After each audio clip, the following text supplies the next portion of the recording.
Hello les amis, c'est Gérard Tienne, coach en prise de parole. Là, je vais vous présenter un discours intitulé Jesse Owens, l'homme qui courait plus vite que le vent. C'est un discours que j'ai présenté lors d'un concours Toastmaster à Metz, il y a de cela quelques années, et j'ai même remporté le premier prix. J'ai eu la joie que ça plaise au jury. Jesse Owens, l'homme qui courait plus vite que le vent. New York, 3 septembre 1936.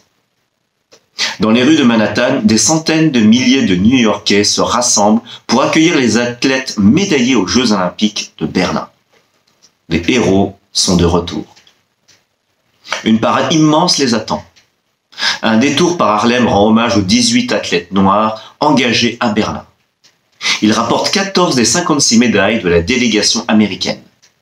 Leur chef de file, surnommé l'antilope brune supersonique, s'appelle Jesse Owens.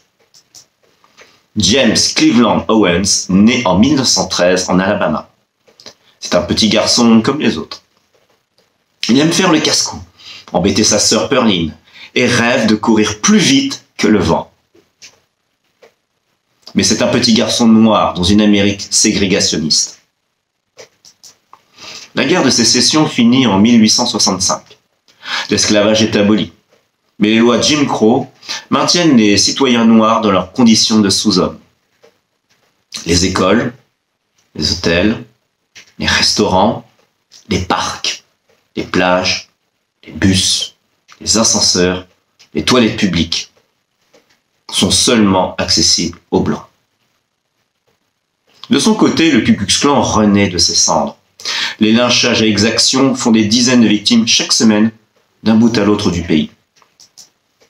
C'est dans ce contexte que grandit le jeune Jesse. Ses parents sont des métayers pauvres d'Oakville. Jesse ne possède qu'un seul vêtement et ne mange pas à sa faim.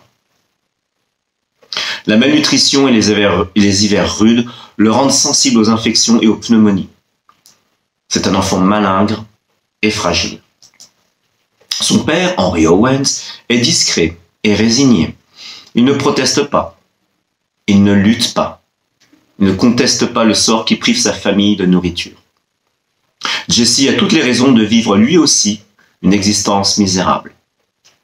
Mais il a un rêve, son rêve, courir plus vite que le vent.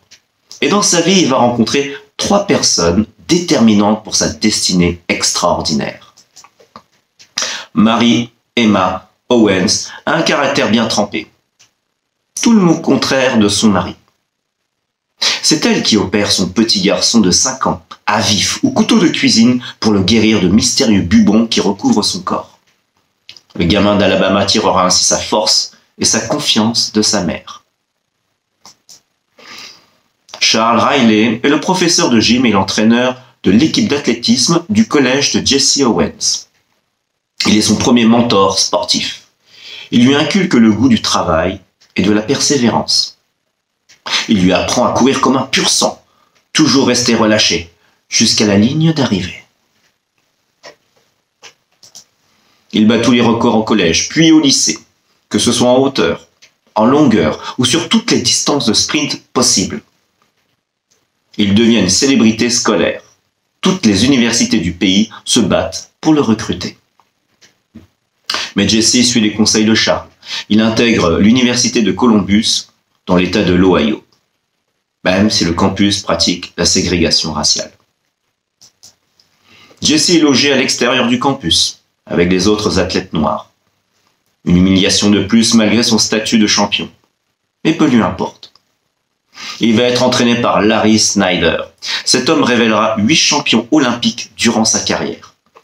Il apprend à Jesse à améliorer ses techniques et ses performances. Ce deuxième mentor est un soutien moral indispensable, car en plus de ses entraînements intensifs, Jesse cumule les études, les petits boulots et son rôle de jeune papa.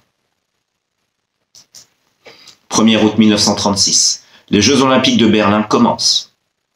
Tout est conçu pour marquer le triomphe du nouveau régime nazi.